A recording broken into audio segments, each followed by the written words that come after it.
Program promosi kesehatan rumah sakit dalam menghadapi COVID-19.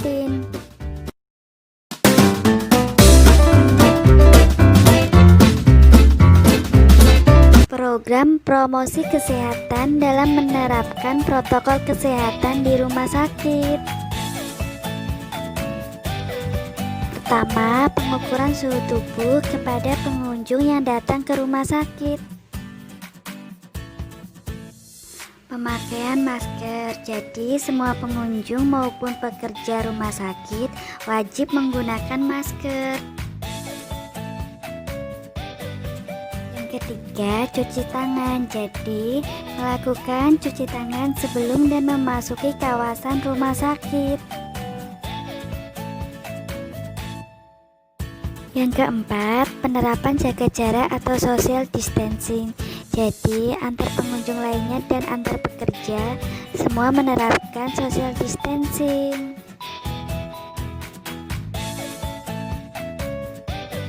Yang kelima, pelayanan jarak jauh atau telemedicine. Jadi, aplikasi online yang memberikan pelayanan kepada pasien dan keluarga pasien yang memerlukannya dan meminimalisir tatap muka antara pasien dan tenaga kesehatan. Yang keenam, APD lengkap untuk petugas rumah sakit. Jadi, untuk petugas yang bekerja di rumah sakit harus menggunakan alat pelindung diri dengan lengkap. Yang ketujuh, pembatasan pengunjung rumah sakit. Jadi untuk contohnya, pertama, jam kunjung pasien ditiadakan sampai batas waktu yang akan diberitahukan. Kedua, pasien yang sedang dirawat inap hanya diperbolehkan ditunggu oleh satu orang dalam keadaan sehat atau tidak sedang demam atau flu.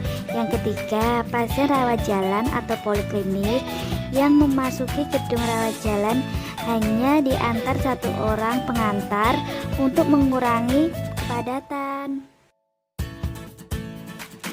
Yang kedelapan, penghalang fisik atau barrier, gunanya untuk menghalangi semburan droplet.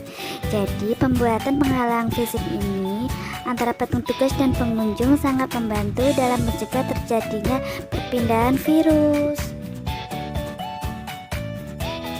Yang kesembilan, etika batuk dan bersin. Jadi untuk etika batuk dan bersin ini, pertama, tutup mulut dan hidung dengan lengan atas bagian dalam. Kedua, gunakan tisu untuk menutup mulut dan hidung dengan tisu. Setelah itu, buanglah tisu itu ke tempat sampah. Setelah itu, cuci tangan pakai sabun dengan air yang mengalir.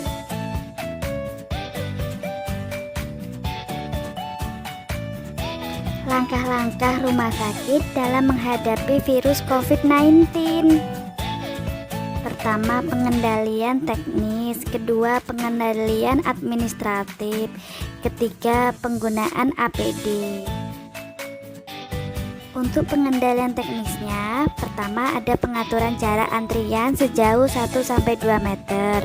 Kedua, penghalang fisik atau barrier. Ketiga, laju ventilasi di ruangan-ruangan pelayanan. Keempat, filter partikulat udara efisiensi tinggi. Kelima, ventilasi tekanan negatif pada beberapa area khusus. Keenam, peralatan medis yang portable. Pengendalian administratif. Pertama, menjaga kebersihan tangan. Kedua, menerapkan etika batuk dan bersin. Ketiga, praktik injeksi aman. Keempat, penanganan peralatan atau permukaan yang berpotensi terkontaminasi di lingkungan pasien.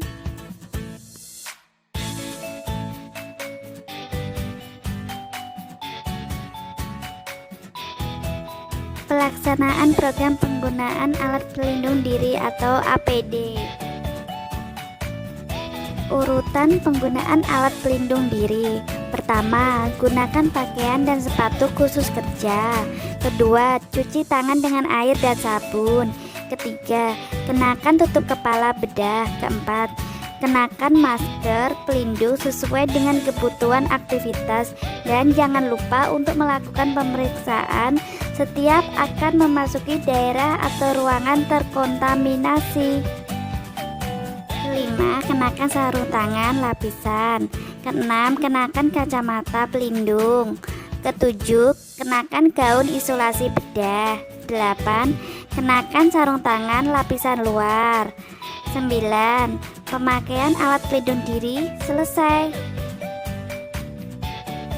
Urutan melepaskan APD. Pertama, ganti sarung tangan luar dengan sarung tangan yang baru, gunakan hand sanitizer. Kedua, lepaskan gaun isolasi bedah dan sarung tangan luar, gunakan hand sanitizer.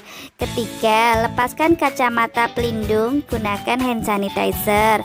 Keempat, lepaskan masker, gunakan hand sanitizer. Kelima, lepaskan penutup kepala, gunakan hand sanitizer. Keenam, lepaskan sarung tangan latex bagian dalam. Ketujuh, pelepasan APD selesai.